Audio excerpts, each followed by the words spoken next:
الرحيم عن جابر بن عبد الله رضي الله تعالى عنه قال قال النبي صلى الله تعالى عليه وسلم أعطيت خمسا لم يعطهن أحد قبلي كان كل نبي يبعث إلى قومه خاصة وبعثت إلى كل أحمر وأسود وأحلت لي المغانم ولم تحل لأحد قبلي وجعلت لي الأرض طيبة وطهورا ومسجدا فأيما رجل أدركته الصلاة صلى حيث كان ونصرت بالرعب مسيرة شهر وأعطيت الشفاعة أو كما قال عليه الصلاة والسلام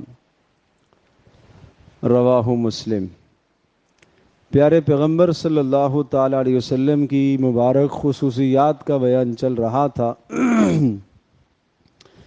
اس مبارک حدیث میں حضرت صلی اللہ تعالی علیہ وسلم نے اپنی 5 خصوصیات ذکر فرمائی کہ یہ 5 خوبیاں اور خصلتیں یہ صرف مجھے ہی دی گئی ہیں، میرے سوا کسی اور نبی کو نہیں دی گئی۔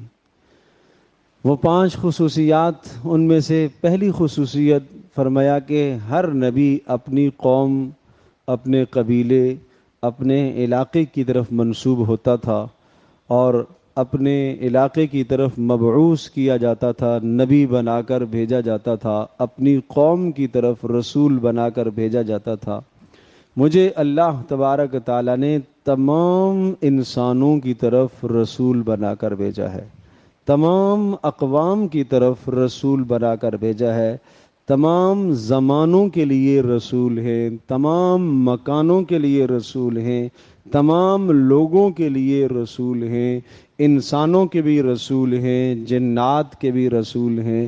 گویا کہ رسول اکرم صلی اللہ تعالی علیہ وسلم کی رسالت کو، نبوت کو عام کر دیا گیا، اور اتنا عام کیا گیا، اتنا عام کیا گیا کہ ہر انسان پیارے پیغمبر صلی اللہ تعالی علیہ وسلم کی نبوت اور رسالت اور آپ علیہ الصلاۃ والسلام کی برکت سے مستفید ہو رہا ہے۔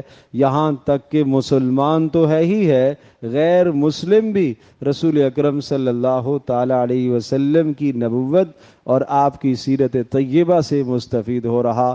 بہت ساری باتیں اور چیزیں ایسی ہیں جو رسول اکرم صلی اللہ تعالی وسلم کی حیات طیبہ سے غیر مسلموں نے لی ہیں اور دنیا میں ان کو فائدہ پہنچا۔ تو رسول پاک صلی اللہ تعالی علیہ وسلم تمام انسانیت کی طرف رسول بنا کر بھیجے گئے ہیں۔ اور دوسرا ارشاد فرمایا وَأُحِلَّتْ لِي الْمَغَانِمْ، اللہ تبارک تعالیٰ نے مال غنیمت میرے لیے حلال قرار دیا، اور صرف حلال نہیں قرار دیا گیا بلکہ مال غنیمت کو سب سے بہترین عمدہ مال کہا گیا۔ گزشتہ امتوں میں ایسا ہوتا تھا کہ جب کوئی نبی کسی اپنی قوم کو لے کر کسی غیر مسلم قوم کے ساتھ جہاد و قتال کرتا تو غیر مسلم قوموں کا جو مال ہاتھ آتا تھا اس مال کو استعمال کرنا جائز نہیں ہوتا تھا، اس مال کو چھوڑ دیا جاتا اور آسمان سے کوئی آگ آتی، اس آگ اس مال کو کھا جاتی، اس کو جلا کر راکھ کر دیتی۔ لیکن رسول پاک صلی اللہ تعالی علیہ وسلم کے لیے یہ مال غنیمت جو کافروں سے قبضے میں آیا یہ حلال کیا گیا اور اطیب المال کہا گیا، سب سے بہترین، سب سے پاکیزہ مال اس کو قرار دیا۔ فرمایا یہ سب سے بہترین مال ہے، جبکہ گزشتہ کسی نبی کے لیے اس طرح سے یہ مال غنیمت کا معاملہ اور مال حلال نہیں ہوا۔ تیسری بات آپ نے ارشاد فرمائی کہ یہ خصوصیت اللہ تبارک تعالیٰ نے مجھے عطا فرمائی ہے وَجُعِلَتْ لِي الْأَرْضُ طَيِّبَةً وَطُهُورًا، اللہ تبارک تعالیٰ نے میرے لیے روئے زمین کو پاکی کا ذریعہ بھی بنایا اور نماز پڑھنے کی جگہ بھی بنائی۔ کیسے کہ کسی بھی جگہ پر مسلمان کو اگر پانی میسر نہ ہو تو وہ پاکیزہ مٹی پر ہاتھ پھیر کر اپنے چہرے کو اور اپنے بازوؤں کو مسح کر لے تو یہ اس کا تیمم وضو کے قائم مقام بن جائے گا، اس کو طہارت حاصل ہو جائے گی۔ گویا کہ وہ طہارت جب نہیں تھی، ناپاکی کی حالت میں تھا، اللہ کے سامنے کھڑے ہونے کے قابل نہیں تھا۔ اور اسی طرح سے اگر جنابت کی حالت میں ہے تو اور زیادہ حدث اور ناپاکی کی حالت میں ہے، اب تو زبان پر قرآن کریم کا کلمہ بھی نہیں لا سکتا۔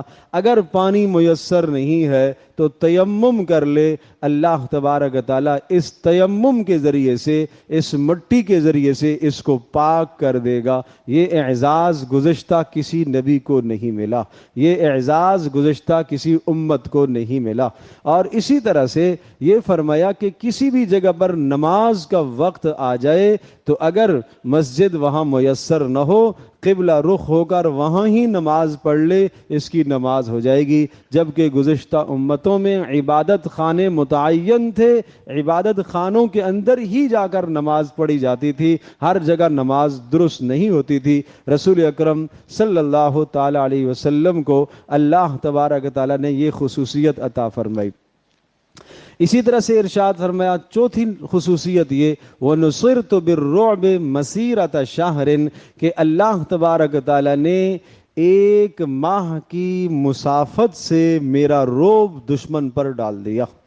یعنی ایک مہینے کی مسافت ہوتی ہے، ابھی قریب نہیں آیا، آمنا سامنا نہیں ہوا، لیکن پہلے سے ہی اللہ تبارک تعالیٰ نے دشمن پر میرا رعب ایسا ڈال دیا، جس کا قرآن مجید میں سورہ انفال میں اور سورہ آل عمران میں تفصیل سے تذکرہ ہے کہ اللہ تبارک تعالیٰ نے جنگ کے حالات میں، بدر کے موقع پر، احد کے موقع پر کافروں کے دلوں میں مسلمانوں کا رعب پیدا کر دیا، رسول اللہ صلی اللہ علیہ وسلم کا رعب پیدا کر دیا۔ پیارے پیغمبر صلی اللہ علیہ وسلم کی زندگی میں کل 27 غزوات ہوئے، جس میں آپ علیہ الصلوۃ والسلام نے بنفس نفیس شرکت فرمائی۔ ان 27 میں سے 9 میں جنگ کی نوبت اور لڑائی کی نوبت آئی، اور ہر غزوے میں اللہ تبارک تعالیٰ نے مسلمانوں کو غالب ہی رکھا، پیارے پیغمبر صلی اللہ تعالی وسلم کو غالب ہی رکھا۔ البتہ غزوہ احد میں کچھ ظاہری تھوڑا سا مسلمانوں کا نقصان ہوا، ورنہ ہمیشہ ہر مرتبہ مسلمانوں کی تعداد کم ہونے کے باوجود بھی اللہ پاک نے انہیں غالب رکھا۔ تو فرمایا یہ اللہ پاک نے مجھے خصوصیت عطا فرمائی ہے۔ اور اسی طرح سے پانچویں چیز ارشاد فرمائی کہ اعطیت الشفاعہ، اللہ پاک نے مجھے شفاعت عطا فرمائی۔ یہ کل تفصیل سے ہم بات کر چکے ہیں کہ پیارے پیغمبر صلی اللہ علیہ وسلم نے فرمایا کہ اللہ تبارک تعالیٰ نے مجھے اختیار دیا دو باتوں میں سے ایک کا، کہ میں چاہوں تو نصف امت کو جنت میں لے جاؤں، اور چاہوں تو میں جس کے لیے چاہوں سفارش کروں اور میں شفاعت کروں، اور میری شفاعت کے بدلے میں وہ جنت میں جائے۔ تو میں نے شفاعت والی بات کو اختیار کیا ہے تاکہ زیادہ سے زیادہ لوگوں کو میں جنت میں لے جا سکوں۔ اور اس میں آپ نے فرمایا کہ میری سفارش اور شفاعت اس کے لیے ہوگی جس کی موت اس طرح سے آئی ہو کہ اللہ کے ساتھ اس نے کسی کو شریک نہ ٹھہرایا ہو، اس نے شرک نہ کیا ہو، شرک نہ کیا ہو۔ اور شرک کی تفصیل گزشتہ کل ہم بتا چکے، اور اس شرک سے بچنے کا ایک عمل بھی ہم نے بتایا تھا کہ رات کو سونے سے پہلے پہرے سورۃ الکافرون کی تلاوت کرنے سے آدمی شرک سے بری ہو جاتا ہے، اس کا اہتمام کیا جائے۔ یہاں اس روایت کے اندر تو 5 باتیں ہیں، ایک اور حدیث ہے جس میں 6 باتیں رسول پاک صلی اللہ تعالی علیہ وسلم نے ذکر فرمائی ہیں، اور ان 6 میں سے 5 تو یہی ہیں۔ ایک اور بات ہے، وہ ہے اوتیت جوامع الکلم، اللہ پاک نے مجھے جوامع الکلم کی صفت عطا فرمائی۔ جوامع الکلم کا مطلب کیا ہوا؟ الفاظ تو مختصر، مفہوم بہت زیادہ، الفاظ بہت تھوڑے لیکن مفہوم بہت بڑا۔ یہ اعزاز گفتگو کا ایسا سلیقہ اللہ نے عطا فرمایا۔ مثلا قرآن مقدس میں سورۃ العصر ہے کہ الفاظ تو مختصر ہیں، ایک مختصر سی سورت ہے، 3 آیات پر مشتمل ہے، لیکن امام شافعی رحمۃ اللہ علیہ ارشاد فرماتے ہیں کہ لو تدبر الناس فیہا، اگر لوگ اس میں غور و فکر کریں تو لوسعتہم، یہ صرف ایک صورت بھی لوگوں کے لیے کافی ہو جائے. یعنی اتنا اللہ نے اس کے اندر معنوں کا ایک سمندر، مضامین کا سمندر اللہ پاک نے سمو دیا ہے. کس میں؟ سورۃ العصر میں. اسی طرح سے رسول اکرم صلی اللہ تعالی علیہ وسلم کو بھی اللہ تبارک تعالیٰ نے یہ خصوصیات عطا فرمائی تھی. آپ کا کلام بھی ایسا ہوتا تھا.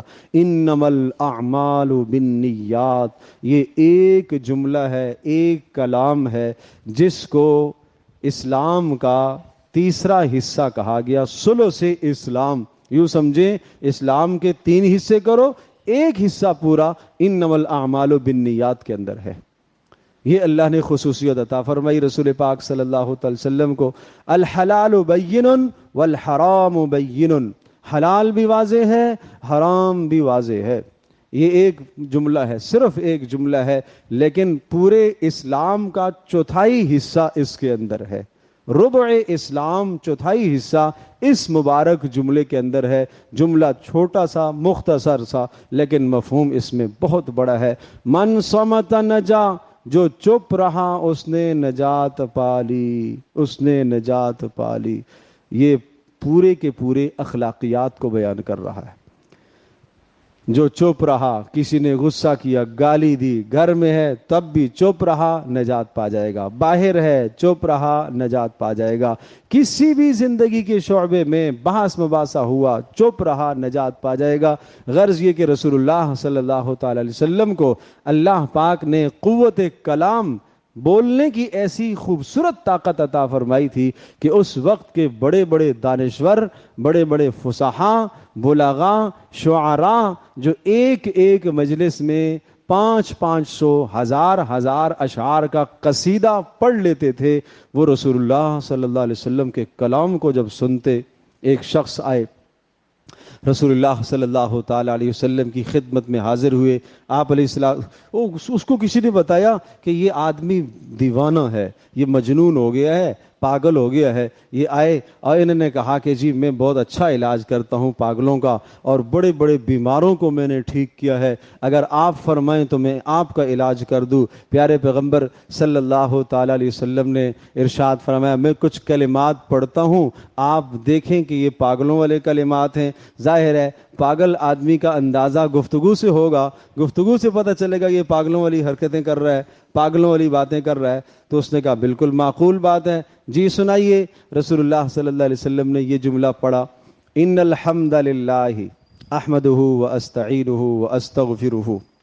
یہ جو جمعے کے دن آپ خطبہ سنتے ہیں ائمہ کا، یہ وہی کلمات ہیں، یہ وہی رسول اللہ صلی اللہ علیہ وسلم کا خطبہ ہے.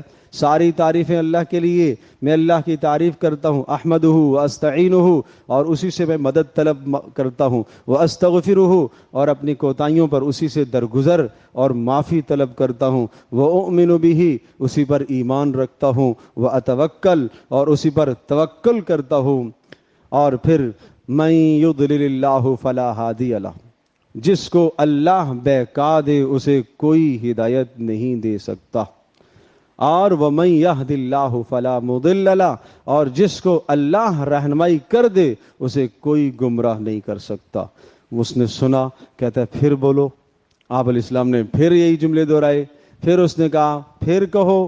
پھر رسول اللہ صلی اللہ علیہ وسلم نے یہ کلمات دہرائے تو وہ اسلام لے آیا، اسلام اس نے قبول کر لیا.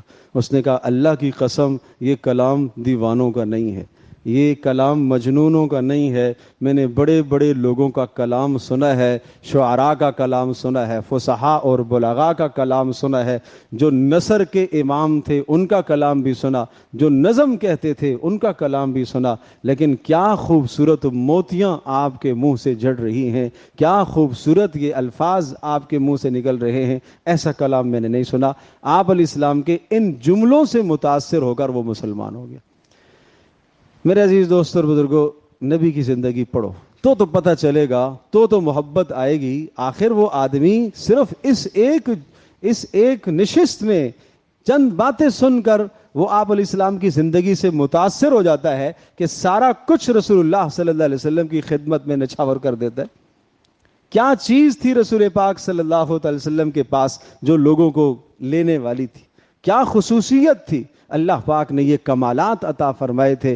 جب آپ نبی علیہ الصلوۃ والسلام کے ان کمالات کو اور آپ خوبیوں کا مطالعہ کریں گے، رسول اللہ صلی اللہ علیہ وسلم کی محبت دل میں آئے گی، اور جب محبت دل میں آئے گی اطاعت کرنا آسان ہوگا، ماننا آسان ہوگا۔ اور یاد رکھیے گا، ہزاروں عشق کے دعوے کر لو، رسول اللہ صلی اللہ علیہ وسلم کے ساتھ محبت کے دعوے کر لو، محبت اس وقت تک مکمل نہیں ہو سکتی جب تک پیارے پیغمبر صلی اللہ علیہ وسلم کی اتباع نہیں کرو گے۔ قل ان کنتم تحبون اللہ فاتبعونی، ان سے کہہ دیجئے، صاف صاف اعلان کر دیجئے، اگر یہ اللہ کا محبوب بننا چاہتے ہیں تو ایک ہی راستہ ہے، وہ ہے میری اتباع کرنا۔ ایسا کرو گے تو تم اللہ کے محبوب بن جاؤ گے، اللہ تمہارے گناہوں کو بھی معاف کرے گا۔ اللہ مجھے بھی، آپ کو، ہم سب کو عمل کی توفیق عطا فرمائے۔